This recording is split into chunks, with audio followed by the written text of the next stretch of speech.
പശ്ചിമേഷ്യയിലെ സമാധാന ശ്രമങ്ങൾക്ക് തിരിച്ചടിയായി ഇറാനിലെ അമേരിക്കയുടെ ആക്രമണം. ഇറാന്റെ ഡ്രോൺ മിസൈൽ കേന്ദ്രങ്ങളാണ് അമേരിക്ക ആക്രമിച്ചത്. ഇരു രാജ്യങ്ങളും തമ്മിൽ ധാരണാപത്രം ഒപ്പിട്ട ശേഷം നടക്കുന്ന ആദ്യ ആക്രമണമാണ് ഇത് എന്നാണ് അറിയുന്നത്.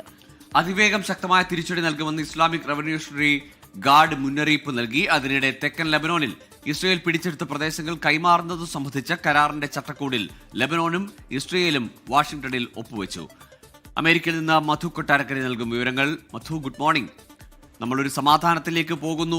ലോകത്തെ ആകമാനം ഈ വ്യാപാര ബന്ധങ്ങളടക്കം എണ്ണവില കുറയുന്നു. അങ്ങനെ ബാക്ക് ടു നോർമൽ എന്ന് പ്രതീക്ഷിക്കുന്ന ഘട്ടത്തിലാണ് വീണ്ടും ആക്രമണം ഇന്നലെ തുടങ്ങി വെക്കുന്നത്. അമേരിക്കയും തിരിച്ചടിക്കുന്നു. അതിന് മറുപടി ഉണ്ടാകും ഇറാൻ എന്ന് വരുമ്പോൾ വീണ്ടും സംഘർഷത്തിലേക്ക് പോവുകയാണോ സാഹചര്യങ്ങൾ? Good morning Gokul, Pravitha. തീർച്ചയായിട്ടും നിരാശ നൽകുന്ന പ്രതികരണമാണ് രണ്ട് രാജ്യങ്ങളുടെ ഭാഗത്തു നിന്നും ഉണ്ടായിരിക്കുന്നത്.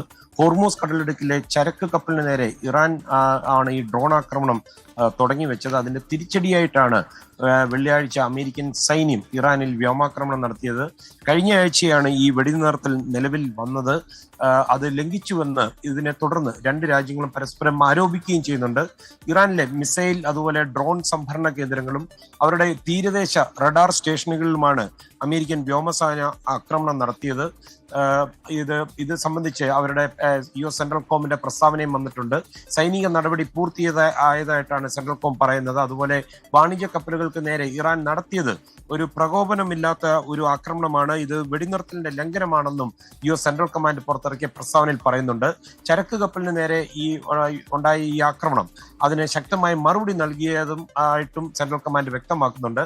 അതേസമയം തെക്കൻ ഇറാനിലെ സിറിക് തുറമുഖത്തിന് സമീപം ആണ് അമേരിക്ക ആക്രമണം നടത്തിയതും അതിനുള്ള മറുപടി ഉടൻ തന്നെ നൽകുന്നതായിരിക്കുമെന്നാണ് IRGC പറയുന്നത്. ചരക്ക് കപ്പലിന് നേരെ ഈ ആക്രമണം ഉണ്ടായതിന്റെ തൊട്ട് പിന്നാലെ ഈ ഹോർമൂസ് കടലിടുക്കിന്റെ നിയന്ത്രണം ഏറ്റെടുക്കുമെന്ന് ഇറാൻ മുന്നറിയിപ്പ് നൽകിയിട്ടുണ്ട്. ആക്രമണത്തിൽ ഇറാനെ കുറ്റപ്പെടുത്തിക്കൊണ്ട് US പ്രസിഡന്റ് ഡൊണാൾഡ് ട്രംപ് വന്നിട്ടുണ്ട്. അദ്ദേഹം പറയുന്നത് ഇത് കഴിഞ്ഞ ആഴ്ചയുണ്ടായ വെടിനിർത്തൽ കരാറിന്റെ ലംഘനമാണ്, അമേരിക്കയുമായിട്ട് സഹകരിക്കരുതെന്ന്. അതേസമയം ഗൾഫ് രാജ്യങ്ങൾക്ക് ഇറാൻ മുന്നറിയിപ്പ് നൽകിയിട്ടുണ്ട്. ഇസ്രയേലും ഇറാനും ഒക്കെ പിന്തുണയുള്ള ഹിസ്ബുള്ളയും തമ്മിലുള്ള പോരാട്ടം അവസാനിപ്പിക്കുന്നതിന് ഇസ്രയേലും ലെബനാനും അതേസമയം അല്പം മണിക്കൂറുകൾക്ക് മുമ്പ് ഒരു കരാറിൽ ഏർപ്പെട്ടിട്ടുണ്ട്. ഇതേ തുടർന്ന് ലെബനനിലെ പല മേഖലകളിൽ നിന്നും സൈന്യത്തെ പിൻവലിക്കുമെന്ന് ബെഞ്ചമിൻ നെതന്യാഹു പറയുകയും ചെയ്തിട്ടുണ്ട്. ഒരു കാര്യമുള്ളത്, നേരത്തെ തന്നെ ഈ ധാരണാപത്രം വരുമ്പോൾ തന്നെ ദുർബലമായ ഒരു കരാറെന്ന വിലയിരുത്തലുണ്ടായിരുന്നു. പല വ്യവസ്ഥകളിലും ഇരു രാജ്യങ്ങൾക്കും ഒരിക്കലും യോജിക്കാൻ കഴിയാത്ത പല വ്യവസ്ഥകളുണ്ട്, അല്ലെങ്കിൽ ഇറാൻ അംഗീകരിക്കാത്ത നിരവധി വ്യവസ്ഥകൾ മുന്നോട്ട് വെച്ചു. ഏറ്റവും ഒടുവിലത്തെ കാര്യമെടുത്താൽ ഈ നഷ്ടപരിഹാര തുക എങ്ങനെ വിനിയോഗിക്കണം ഇറാൻ എന്ന കാര്യത്തിൽ അമേരിക്ക മുന്നോട്ട് വെച്ച നിർദ്ദേശങ്ങളൊന്നും ഇറാന് സ്വീകാര്യവുമല്ല. അപ്പോൾ ഇങ്ങനെ ആക്രമണങ്ങൾ കൂടി വന്നാൽ ഹോർമൂസ് മേഖലയിൽ വീണ്ടും ഈ കപ്പൽ ഗതാഗതവും ചരക്ക് നീക്കവും അനിശ്ചിതത്വത്തിലായാൽ തുടർ സമാധാന ചർച്ചകളെയും അത് ബാധിക്കില്ലേ? തീർച്ചയായിട്ടും ഗോകുൽ, കാരണം ഈ കഴിഞ്ഞ ഓഗസ്റ്റിൽ B2 ബോംബർ വെച്ചുള്ള ആക്രമണത്തിന് ശേഷം ഇറാനുമായിട്ടുള്ള അമേരിക്കയുടെ ചർച്ചകൾ പലതും പാതി വഴിക്ക് മുടങ്ങിപ്പോവുകയായിരുന്നു. അതിനുശേഷമാണ് ഫെബ്രുവരി അവസാനം യുദ്ധത്തിലേക്ക് പോയത്. അതിനുശേഷവും ഇത് അവസാനിപ്പിക്കാൻ വേണ്ടി ഏറെ പരിശ്രമിച്ചതാണ്. 14 ഒരു താൽക്കാലിക കരാറാണ് ഇപ്പോൾ നിലവിലുള്ളത്. ഇതിന്റെ ആദ്യഘട്ട ചർച്ച വലിയ പ്രശ്നങ്ങളില്ലാതെ പോവുകയും രണ്ടാം ഘട്ട ചർച്ച ഈ ജൂൺ 30 ആരംഭിക്കാൻ ഇരിക്കുകയാണ്. അതും സാങ്കേതിക തലത്തിലാണ്.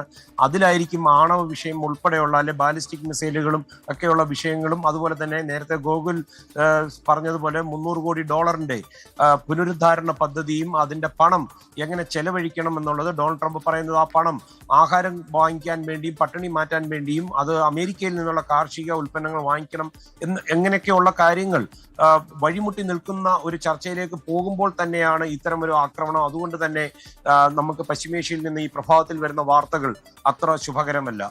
ഗോകുൽ,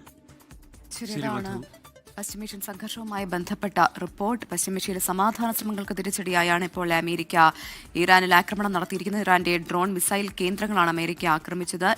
അമേരിക്കയെ ആക്രമിച്ചതിന് പ്രതിഫലമായി നൽകിയതാണ് ഈ ആക്രമണം എന്നാണ് അമേരിക്കയുടെ വിശദീകരണം. ഫലത്തിൽ സമാധാന ചർച്ചകളെല്ലാം പ്രതിസന്ധിയിലാക്കുന്നതും ഒപ്പം പശ്ചിമേഷ്യയിൽ വീണ്ടും അശാന്തിയും ഭീതിയും പടർത്തുന്നതുമാണ് നിലവിലെ ആക്രമണം.